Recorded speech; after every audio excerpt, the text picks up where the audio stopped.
We got that 2230 guy up on the Zoom line. What's going on, Kyle? How are you? I'm doing good, Joe. How are you? Man, it's been too long since we've had you on here. A lot of races have gone on by since the last time we spoke. How is things going for you, man? Yeah, it's been good. It's been a busy year for sure. I mean, we've had our ups and downs, good and the bad, but that's part of racing. So we've been working away and just chasing those checkered flags as much as we can. And we got a couple more here yet left in 2025, and excited for those.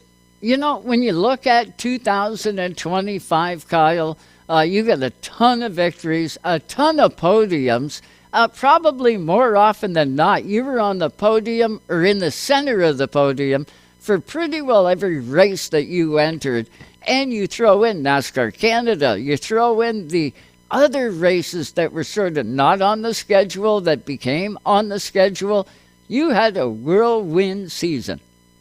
Yeah, for sure. I mean, it's been a ton of fun being able to race kind of everywhere all over North America. So being able to do those NASCAR Canada Series races with MBS Motorsports and have some amazing speed there, being able to bring a Port City race car up to Ontario and we worked our butts off and we made it fast and then started picking off wins in the APC Series again. And, you know, it would have been cool there. I think we easily could have had 6 APC wins in a row. We finished second in 3 and we were leading on the last lap, and all of those 3 we finished second. So those 3 stung, but it shows how much speed we had with our car. And the stuff down in the ASA Stars National Tour has been a continuous grind, and we've been working really hard to get our cars where they need to be and chase those wins down there as well. And we've made big improvements there as well. So it's been a busy year and a lot of success, a lot of hard work, and just enjoying it all.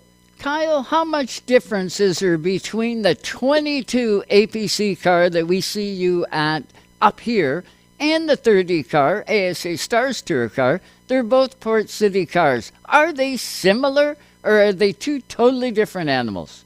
Yeah, so the chassis is identical. So, I mean, the chassis and how the suspension came was all identical to what we run down in the States. And then the shocks, motor, transmission are all different, and a lot less horsepower up here with the Pro Late models. So that's the biggest difference for sure. Getting it hooked up down there is a little tougher, but you know, we've just worked away at it, made some changes in what we need up here with the less shock and the less motor, and we kind of found a package that works up here, and still kind of working on down south getting that package that just clicks so we're able to contend for wins every race. But you know, you're racing against the best of the best in that Stars National Tour, and it's tough every single weekend. That's okay. You fit right in with the best of the best. You are one of those best of the best. Each time you roll in, I don't care where it is, Kyle, you always do a good job behind the wheel.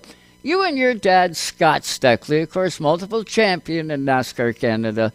How much time do you guys spend in the race shop? It's got to be every single day, and probably late into the hours.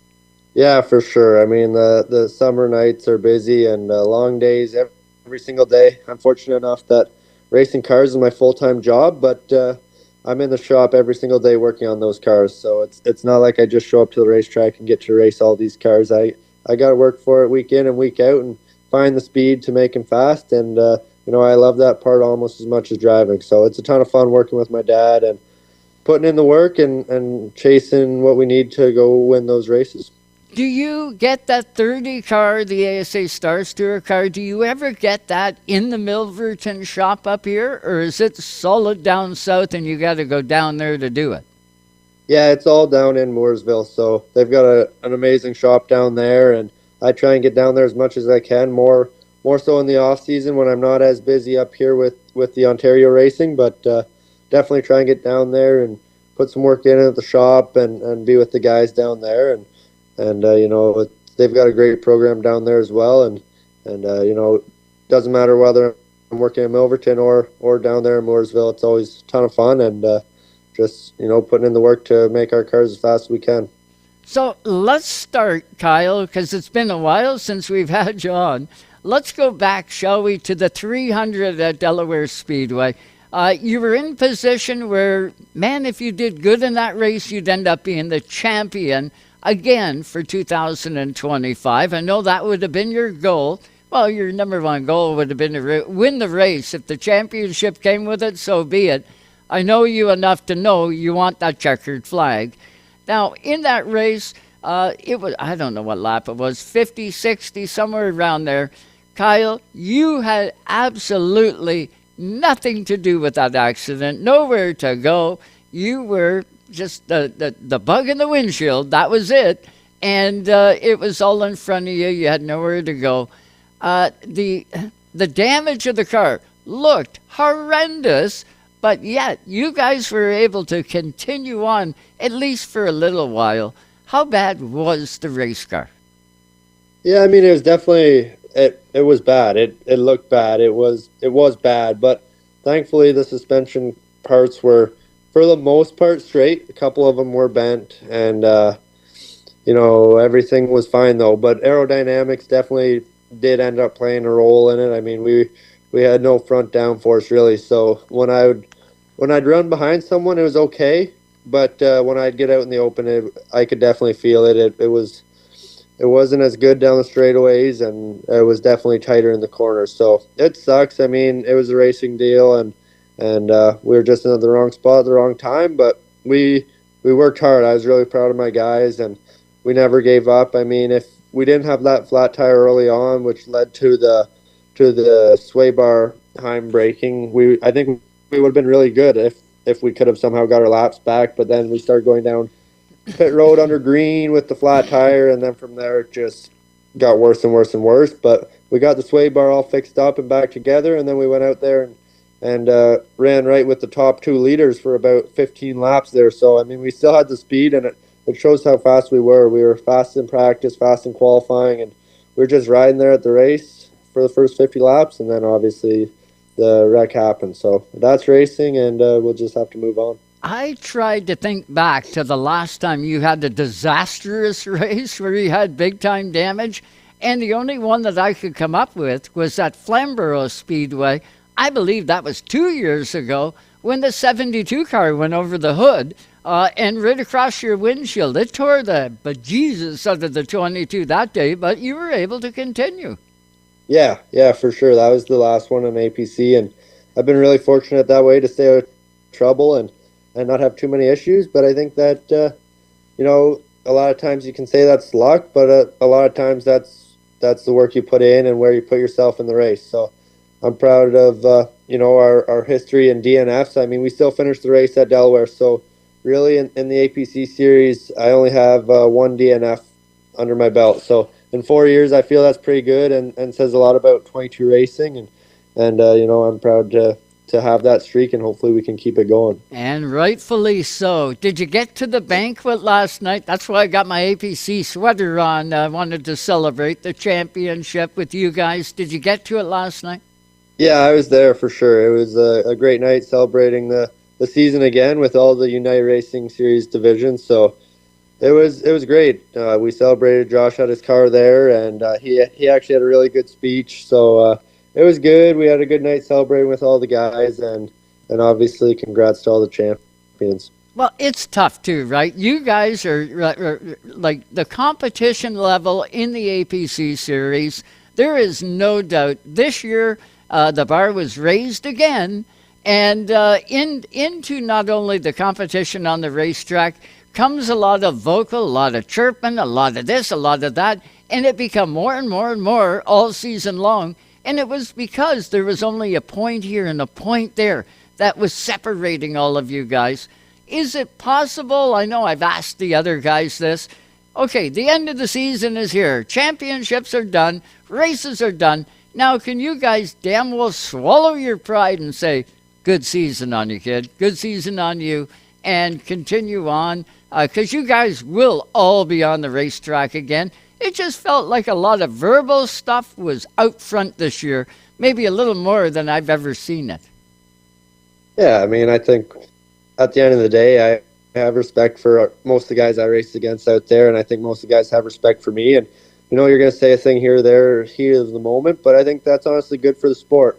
I was really quiet and reserved, and trying to earn everyone's respect on the racetrack for the first couple of years, but I feel I've earned the respect I need, and this year I went out to win races, and that's what I've had people tell me I need to do. So we made that happen, and I didn't necessarily make friends at the end of the day, but I think those people still respected me, even if they weren't happy with me in the moment. And there's people I wasn't happy with in the moment either. And I think it adds to the fire, and makes it more exciting for the fans. It makes it more exciting for me. I went to the track hungrier than ever a couple races, and it adds to the series.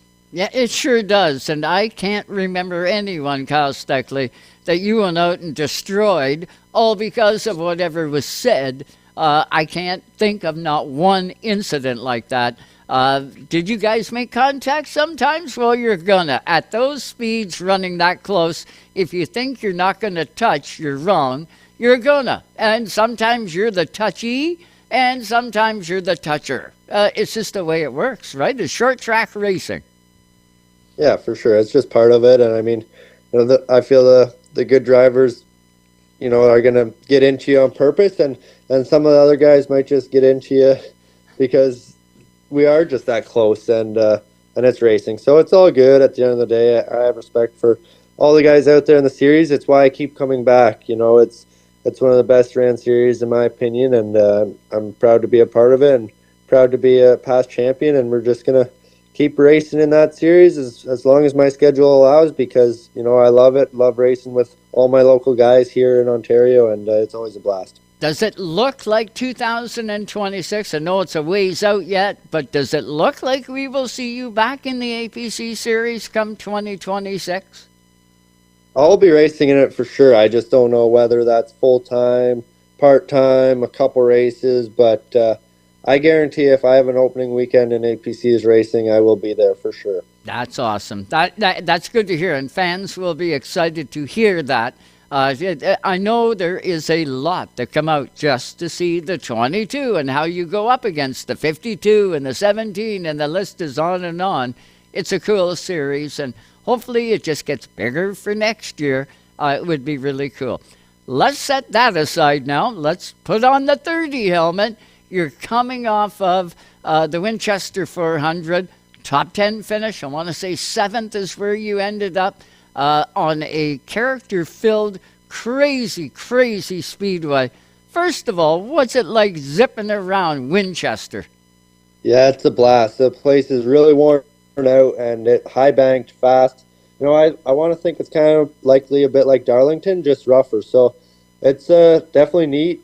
We didn't really have the pace we needed to compete for the win, but we stayed out of trouble all day. I feel like I did the most of the car for sure. We ended up getting up near the wall and just kind of ripping the fence, and that was where we could make the most speed. I feel, if those top guys would have went up there, they would have been another 10th quicker as well, but those cars were so hooked up that they could just put it wherever they needed. So we struggled a bit with drive for sure, and just getting our car connected to where I could carry the speed through the corner, but it was a blast. We ran the fence in 3 and 4, lap after lap after lap, and then stayed out of trouble and made it to the end there, and then we were fighting with those guys at the end. So it was cool. It's always a fun race. That's my second Winchester 400 now, and we've completed all 800 laps, so that's pretty good around that place, and hopefully we can go there again next year. Yeah, it'll be awesome. Next for you comes up in what, a week, 2 weeks? 2 weeks, and then it's Nashville. Anywhere close, like Winchester to Nashville, they're relatively the same size, but do they race the same? And I know you love running Nashville. Yeah, it's completely different, honestly. I'm super excited to get back to Nashville, and it's a really fast, high-bank track as well, but it's just completely different being down at the bottom like a typical racetrack versus being up at the wall at Winchester. So Nashville's been good to us. We've had good speed there in the past, and we're going to go back with a similar package, and hopefully we can run inside the top 5 there most of the day and put 300 laps together there and see if we can pick up a guitar for sure. Ooh, that'd be cool. Do you know how to play? No, not a chance.